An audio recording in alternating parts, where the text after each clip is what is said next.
होती है उम्मीदें उनकी आने की, जो लौट के आना चाहते हैं। उम्मीदें उनकी क्या रखने, जो आना ही नहीं चाहते। नमस्कार दोस्तों, इतिहास के एक सीरीज में, नए सीरीज में आपका स्वागत है। हमने जैसा कि आपको बताया था कि प्राचीन इतिहास का हमने सारा रिवीजन कराया। उसके बाद आपसे हमने बोला था कि आपको एक एक प्रश्न उसका कराएंगे, 200 से 300 लगभग। अब उसका समय आ गया है दोस्तों। आज हम कुछ प्रश्न देखेंगे, उसका कुछ भाग आज देखेंगे, कुछ प्रश्न उसके हम अगले भाग में देखेंगे। ठीक है दोस्तों, तो इन सब प्रश्नों को आप देखेंगे कि जो आप पढ़े हैं उससे रिलेट करेगा, और यही वो सारे प्रश्न हैं कि जो बार बार एग्ज़ाम में आ रहे हैं, चाहे वो स्टेट के एग्ज़ाम हो गए, एसएससी के हो गए, रेलवे के हो गए, कोई भी एग्ज़ाम हो गया, यही आता है। बाकी किसी में जोड़ के एक दो और एक्स्ट्रा कर देते हैं, किसी में इंडिविजुअल करके आते हैं। ठीक है दोस्तों, तो चलिए दोस्तों, और आप सभी लोग का स्वागत है। और अपने अच्छा लगे तो अपने भाई को प्यार दीजिए, दुलार दीजिए, और अपने दोस्तों के साथ शेयर करिए। ठीक है दोस्तों, आइए चलिए, ठीक है, स्टार्ट करते हैं। पहला प्रश्न है कि अब देखिए यहाँ पे ये लिखा भी है, प्राचीन इतिहास के महत्वपूर्ण प्रश्न। इसमें से पहला प्रश्न आ जाता है कि सिंधु घाटी सभ्यता के धर्म में समावेश था। उसमें मतलब कि वहाँ क्या पूजा होती थी, तो वहाँ पे मातृ पूजा होती थी। ठीक है। अब दूसरा आ जाता है, निम्नलिखित में से किस संदर्भ में विभिन्न हड़प्पा युगीन स्थलों में सुस्पष्ट एकरूपता पाई जाती है। तो वहाँ पे नगर योजना, जो नगर योजना है वहाँ पे उसकी एकरूपता पाई जाती है। ठीक है। तीसरा प्रश्न आ जाते हैं, निम्नलिखित किस स्थान से अनुष्ठानित स्थानगारों में निकट निर्मित अग्निवेदियों की कतारें मिली हैं। हमने इसको बताया था कि कहाँ से क्या मिली है। तो ये जो कतारें मिली हैं इस नगरों की, ये कालीबंगा से मिली हैं। ठीक है दोस्तों, अब आगे देख लेते। लोथल और चंदहुदड़ों का सर्वाधिक महत्वपूर्ण उद्योग क्या था। तो लोथल और चंदहुदड़ों का सबसे महत्वपूर्ण उद्योग जो था वो मनका का उत्पादन उद्योग था। ठीक है। अब पांचवा क्वेश्चन है कि ईरान की सीमा के समीप स्थित हड़प्पा कालीन स्थल का नाम। ये ईरान के जो समीप है उसका जो हड़प्पा कालीन स्थल है वो कौन सा है, सूतकंगडोर है, सूतकांगडोर है। ठीक है। ऋग्वैदिक कालीन सभ्यता, छठा प्रश्न है, ऋग्वैदिक कालीन सभ्यता की विशिष्ट विशेषता है। ऋग्वैदिक कालीन जो सभ्यता उसकी विशेषता क्या थी, प्राकृतिक पूजा, नेचुरल वर्शिप वहाँ पे होती थी। सातवां प्रश्न है, हड़प्पा कालीन लोग निम्नलिखित में से किन अस्त्र शस्त्रों का प्रयोग नहीं करते थे।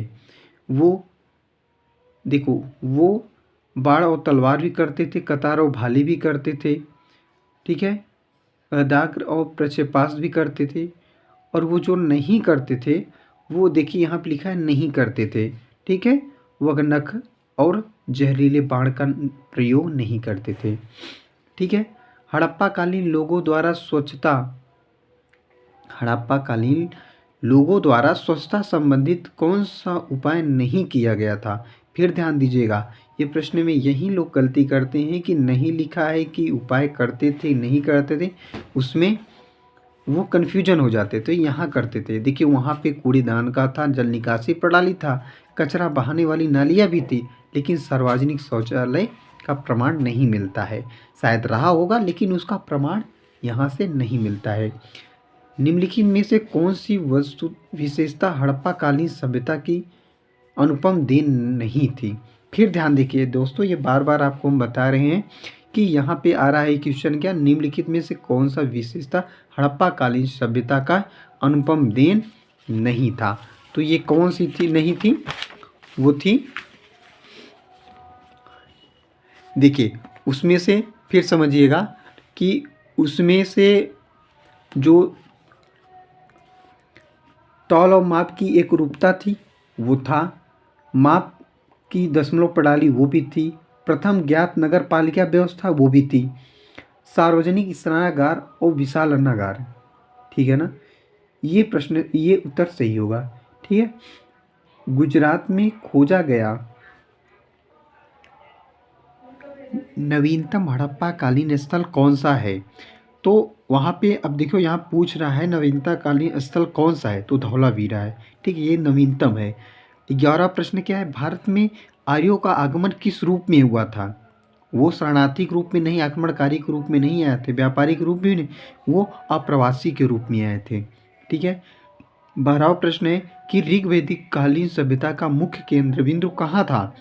मुख्य बिंदु केंद्र पंजाब और दिल्ली क्षेत्र में उसका मुख्य केंद्र बिंदु था। ठीक है। अब 13वां प्रश्न है मोहनजोदड़ो की खोज किस वर्ष हुई थी? कुछ लोग 1921 में कहते हैं, कुछ लोग 1922 में कहते हैं। तो अगर 1921 रहा था तो उसको कर देते हैं, 1922 है तो 1922 में हो जाएगा। ठीक है दोस्तों। 14 नंबर क्वेश्चन है उत्तर वैदिक काल में आर्यों को भारतीय, देखिए यहाँ पे क्या है, उत्तर वैदिक काल में आर्यों की भारतीय भूगोल के किस अंग की जानकारी नहीं थी? तो वहाँ पे कृष्णा नदी घाटी की दक्षिण जो भारत की है वहाँ की जानकारी नहीं थी। ठीक है दोस्तों।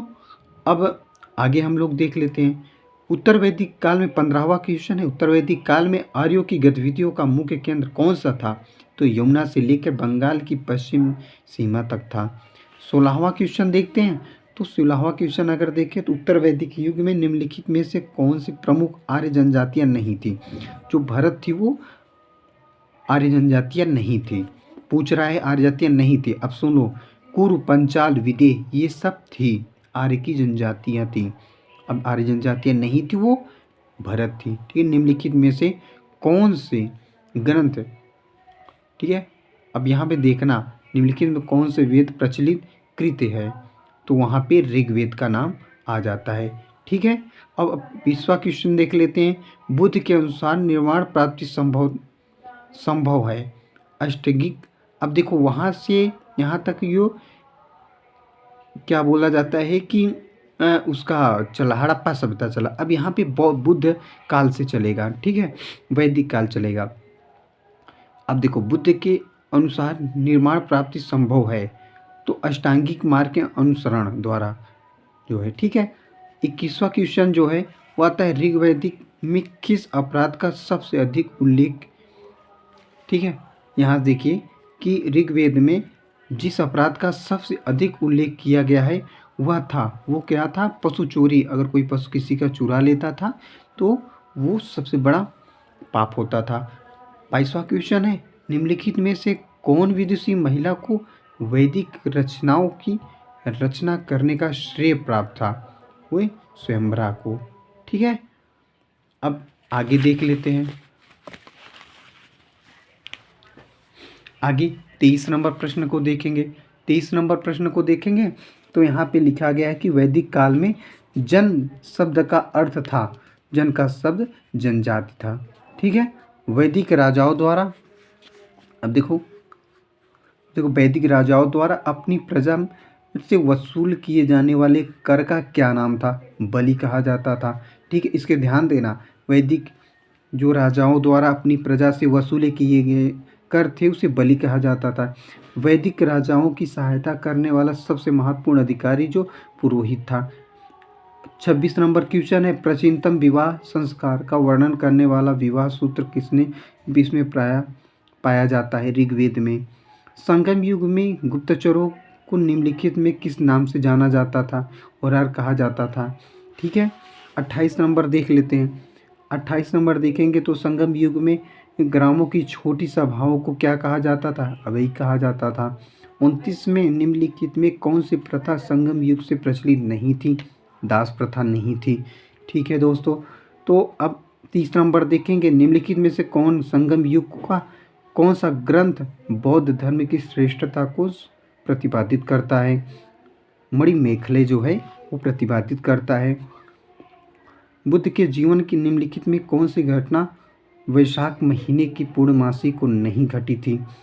वो देखो जन्म पूर्णमासी को था, संबुद्धि ज्ञान प्राप्ति पूर्णमासी को, महानिर्वाण जो पूर्णमासी को, लेकिन गृह त्याग हुआ था वो पूर्णिमासी के दिन नहीं हुआ था। ठीक है, महाविष्णुमण कहा जाता है गृह त्याग को। 32 नंबर आओ देख लेते हैं। तो भगवान बुद्ध की पत्नी का अत्यंत लोकप्रिय नाम क्या था? यशोधरा था। 33 नंबर देख लेते हैं।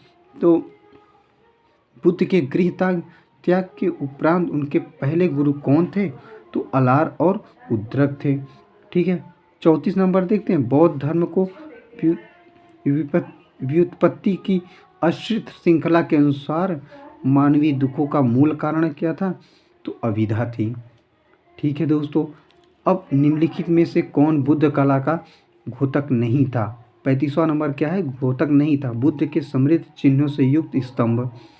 36 नंबर देखते हैं। बुद्ध के अनुसार सभी मानवीय दुखों का कारण तृष्णा है, जिसका अर्थ है भौतिक सुख एवं सांसारिक भोग विलास की इच्छा। ठीक है दोस्तों। सिद्धांत का शैशवावस्था में पालन पोषण उनकी मौसी एवं विमाता ने किया था। ठीक है।